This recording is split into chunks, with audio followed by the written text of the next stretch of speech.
నేను పెట్టిన వీడియోకి మా కంపెనీ వాళ్ళు ఎంతలాగా రియాక్ట్ అవుతారని నేను అస్సలు అనుకోలేదు. హలో మామ నమస్తే, నేను మీ ప్రదీప్ టెక్కలే. తెల్లారైతే చాలు బస్సు రావడం లేట్, ఈ మందో చాలా పడిపోతారు. ఒకటితో ఒకరికి సంబంధం ఉండదు, తెల్లారిసరికి యుద్ధం చేస్తారు బస్సులో సీట్ల కోసం. మా కంపెనీ వాళ్ళు నా వీడియో చూసి ఎంతలా రియాక్ట్ అవుతారని నేను అసలు ఇలా నేను ఎందుకన్నానంటే, మొన్న మా కంపెనీలో ఎలకలు ఎక్కువ ఉన్నాయని ఒక వీడియో చేసి ఆ వీడియో చూసిన వాళ్ళు వెంటనే సమోసాలు తెచ్చి ఇచ్చారు. ఇప్పుడు ఈ సమోసాలు పెట్టి ఎలకలు వచ్చి మీ బ్యాగ్ కొడతాయి, మేము చూస్తామని అన్నారు.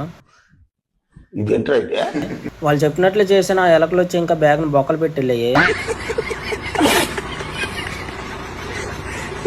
ఇప్పటికేం చూసారు కదా ఎన్ని ఎలకలు ఉన్నాయో, వాటి మీద రియాక్షన్ తీసుకోండి అని అంటే, మేము చూస్తామన్నాం కానీ రియాక్షన్ తీసుకుంటామని చెప్పామా నీతోనే అని అన్నారు. మూర్తి గారు, ఇలాంటప్పుడే గుండె రాయి చేసుకోవాలి.